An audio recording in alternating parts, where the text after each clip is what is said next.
What's up? It's your boy 3X Kane, and I'm back again with my second journal. I told y'all that this journey road and process was just gonna be me,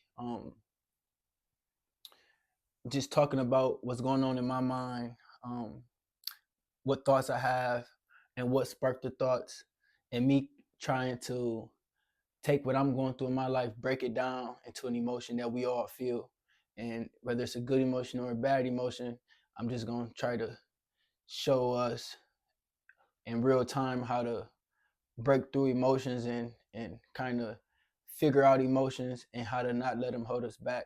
Or if it's a good emotion, how to use that, and use that to center yourself to God, and to keep moving forward. But also, before we start this video, this journal, my second journal, might I say again, um, I asked y'all to go check out my new music video, SS Horizon SRT. SS Horizon SRTs, materialistic dreams come with our feet. They say the best things in life are free, but nobody ever works for free. So I got a cleaning business. I started about a year ago.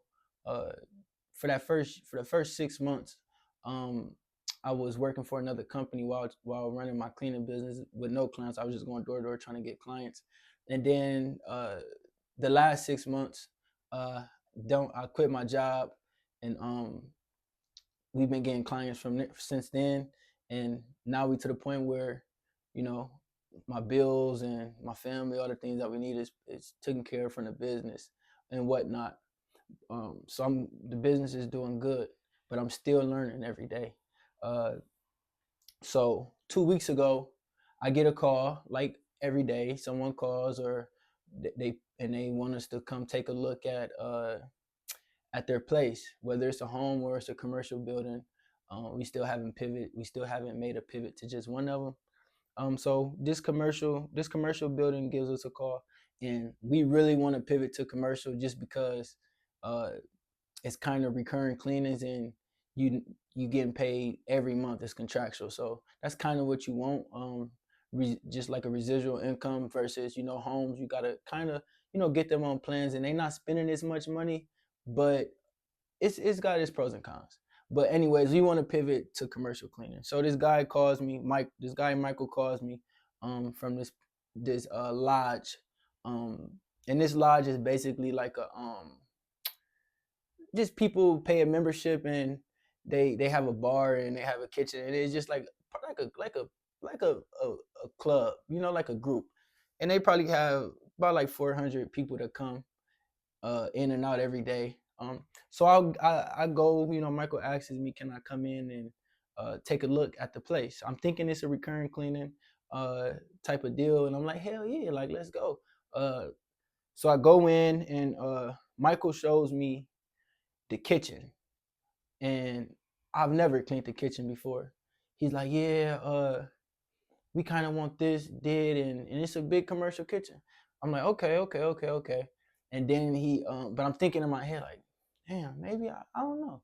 Then he takes me to the bar, and he pulls up the mats, and he's like, yeah, I want the floors done in here as well. I want this deep clean, boom.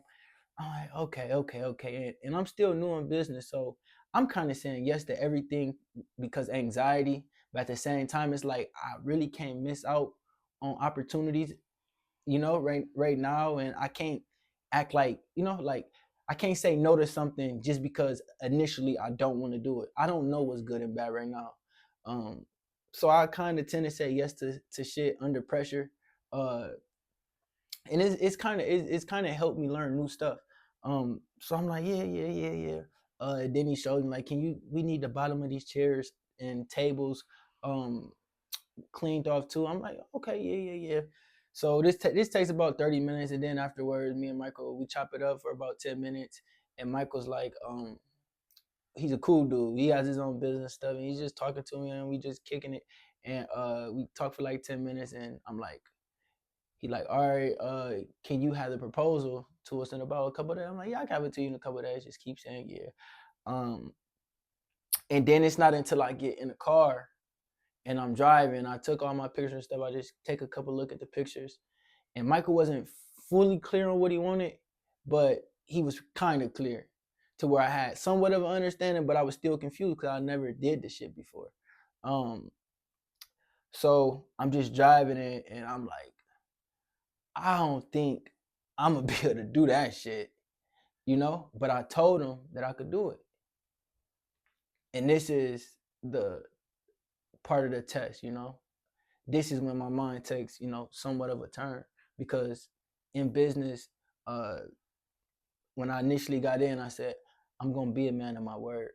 Sometimes I might not be a man of my word in life on little stuff. Like I tell my sister, hey, I'll help you fix your couch on Tuesday. And Tuesday comes, it's like I'm busy, like I am. Like since I can't do it today, I'm kind of busy. I'm sorry. I'm gonna get there. Now I always come through 9 times out of 10 on something that I say I'm gonna do, but it might not be on time in life. But in business, 10 times out of 10, I need to come through when I said I'm gonna come through. So I'm just thinking, man, and I told him I could do it. I told him I had a proposal to him. But man, I'm scared. You know, I'm scared because I value my business, and one fuck up can kind of change the trajectory of a new business. So I'm in between, you know, a hard place, bro, and a fucking hard ass rock. It's like I don't want to fuck my business up, you know, by taking this job and doing it and fucking it up. But I also don't want to fuck up my word in this business because word travels around fast, bro. People say that, you know, he's not a man of his word. He don't value his word. The company has no integrity. So I'm just trying to ignore the fact that I got to send him this proposal. I told him I have it to him in 2-3 days. It's the 3rd day, bro. I just been bullshitting. I'm just like, man, I don't want to think about it. The thought of me taking this job was making me so fucking uncomfortable. And I was I'll think about it and then I'll just get busy doing something else. I fucking go, like, I'm going to the job. I'm not thinking about that shit. Fuck that. So he calls me. No, he sends me a message. Hey, like 3 days later, hey, bro, can you send that proposal? We're having a board meeting to see if we can afford the job. And I show my girl and we like, fuck. And this is the moment where I had a decision to make. Do I ignore him because I'm scared? Do I message him and tell him no? And he's done told everybody that's part of the board that he found a guy that could do it? Or do I just man up and roll the dice and trust in God and send him a quote? Okay, I sent them a high ass quote because my girl said, and I said, babe, should I send this? I should just send him a high ass quote. I won't have to tell him no, but I'll make them say no. She said, that sounds like a good idea. So I send a quote, high as fuck. That should be a breeze, right? Walked away from my phone, came back about an hour later, looked at my phone. He said, we gonna fucking take the job with you. Fuck. Now I'm like, what the fuck do I do? What do I do, God? Like, what do I do? Like, I'm fucking scared, bruh. I'm scared, bro. Like you talk about fear. I'm scared. I'm scared. So he asked me for the timeline. When can you guys come in here and do it? I'm like, okay, fuck. Just give me 3 weeks. So I tell him we can come in 3 weeks and we can get you all taken care of. Just to give myself some time. So I go. He say, okay, we all locked in. I'm kind of procrastinating for the first week and a half, 2 weeks. Like, bro, I don't, man. This shit, man, what am I gonna do? And man, that 3 weeks flew, nigga. When I say flew, that shit flew to where we was 2 days away. And the day before we was gonna take on that job, we had another job that we was finishing up. So I didn't even get to prepare as much the day before because it's like, you know, I'm busy. So it's game time. It's the day of, man. I'm up early. The appointment's at 7:00. Me and my girl up bright and early. We go in and we go in with what we know with a little bit of shit that I looked into it on the YouTube videos, and I go in and we get to chiseling down, man. They want us to clean the oil off everything. They want us to do all this shit. And I prepare, I would say I probably prepare for this job for about 5 hours, just checking YouTube and ChatGPT and Google and stuff. And we get in, man, and first day, I didn't know how it fully went, but I think it went all right. But it wasn't finished because it's a 2-day job. So we were scheduled to come the next day, but the lady came and said, well, tomorrow we forgot we're having a funeral service here, and can we reschedule for another day? I'm like, sure, man. Fuck, like let's do Monday. She's like, okay. So we finished day one, and it went. But like I said, that we just did the appliances. We just got the oil off of all the appliances and everything. We got them nice and shiny. Day 2 was the floors though. So now I got to figure out how am I going to get all this shit up off these floors. And YouTube some shit. I need a floor buffer. I never fucking ran a floor buffer in my life, bro. Never. I had to figure out who the fuck rents floor buffers, because floor buffers are going to run you about $4,000 or $5,000. So I can't spend $4,000 or $5,000 on this. So I'm looking for places I can rent the floor buffer. I find a place I can rent the floor buffer. I need a shop vac. I need all these things. I get all the things, Now it's the day of, we doing the floors. I'm there. I'm going at it. I get to the floor buffer. This bitch is running me across the fucking room, dog. It's slamming me into this. It's slamming me into that. I call this motherfucker like, bro, how the fuck do you run this floor buffer? Not to mind. The person that's paying me is in and out, looking at me, look dumb as fuck. But I'm kind of trying to keep it cool. He leaves, and I hurry up and call the guy. How the fuck do I run this floor buffer?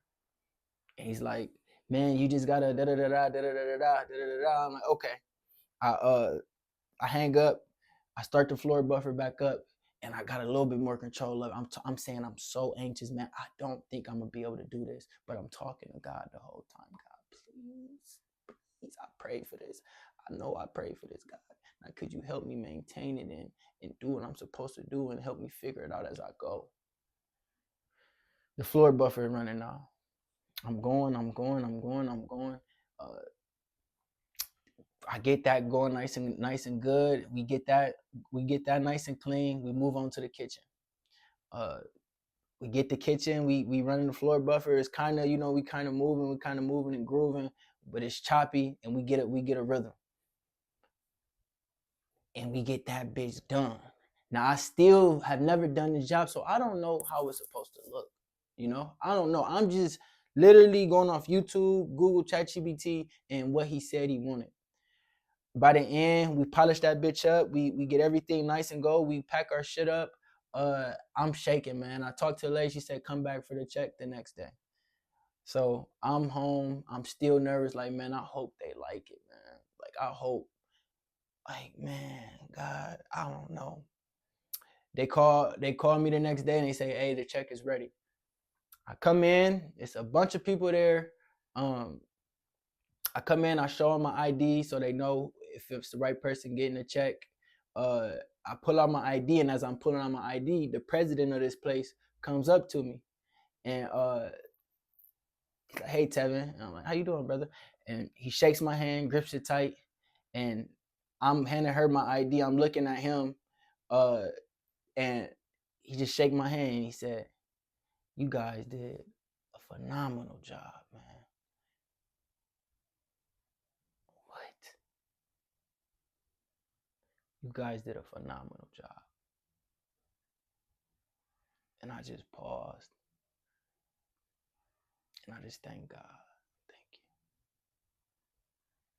Thank you. Thank you.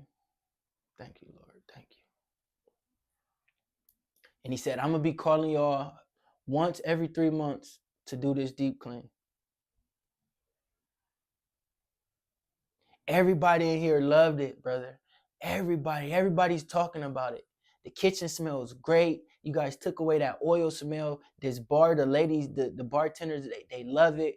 Man, everybody loved the work you guys did. Thank you, brother. I appreciate it. No, we appreciate you. And then I get the check. I don't look at the check. I walk out. I wait till I get in the car and I start the car up and I unfold the check. And he paid us double. Double than what we told them. This whole time I was so scared and I was thinking, if I just charge them more, you know, they'd say no, and they didn't say no. But the whole time I didn't stop talking to God. And they paid us double. And this was already a high number. They paid us double. So I poured me some tea before I started this vlog, this journal, and what the journal, what this my tea thing said, because they all have messages. I don't know if y'all can see this. It was funny because it's just crazy that, you know. And if y'all didn't see it, it says, when fear is forcing you to give up, call upon your heart's courage. I call that God to continue. I was so scared. But I did not tuck my tail and hide or run and do bad business. I stayed 10 toes. I stayed talking to God because God is my foundation, in Jesus' name. I was naked. I took my clothes off. Mentally, I took them off. And I gave them, I said, God, please guide us through this. In that journey, through it all, from beginning to end, was so fucking shaky. So fucking scary. I can feel it in my gut now. I just wanted to quit. I was mad, but I never stopped talking to God. God, thank you. And I feel like that check and that handshake and all those smiles that we received was God saying, keep going, my brother. Keep going.